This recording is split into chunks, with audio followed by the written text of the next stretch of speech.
Pourquoi est-il important de mettre le lait au réfrigérateur pour le conserver plus longtemps? Eh bien, en fait, lorsque le fermier aura trait sa vache, en fait, ce qui va se passer, c'est que le lait récolté va être rempli de différents micro-organismes. Et donc, le fait de le mettre au réfrigérateur, ça va engourdir les bactéries. Et donc, celles-ci vont mettre plus longtemps à se reproduire. Cependant, c'est pas parce qu'elles ne mettent pas plus de temps qu'elles ne vont pas se reproduire du tout. Donc elles continuent à se reproduire. Or, à un moment donné, on va avoir une multiplication qui va être vraiment importante.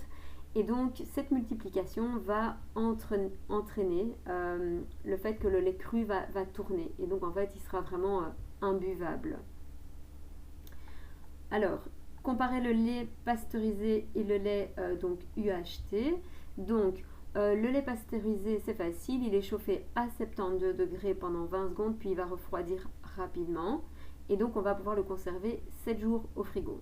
Alors, le lait qu'en général vous achetez au supermarché, donc dans un Tetra Pak, alors lui, en fait, c'est plutôt un lait donc appelé UHT, donc ultra haute température, c'est-à-dire qu'il est chauffé à 150 degrés Celsius pendant 4 secondes, puis refroidit très rapidement.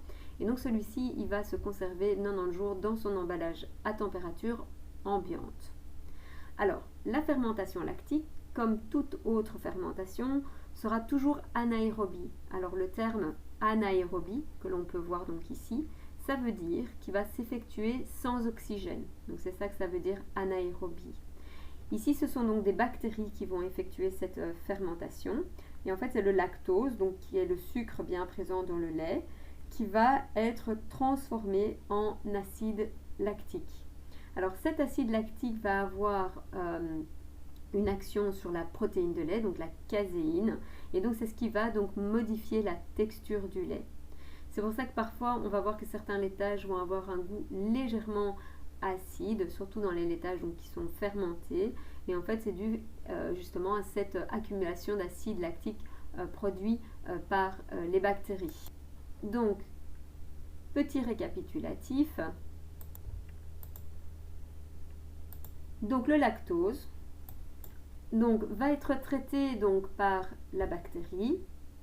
Cette bactérie va modifier le lactose en acide lactique. Cet acide lactique va donc avoir un effet sur la caséine, qui est la protéine du lait. Et donc, ça va modifier la texture du lait en yaourt. N'hésitez pas à mettre pause pour avoir le temps de reproduire cette synthèse dans vos feuilles.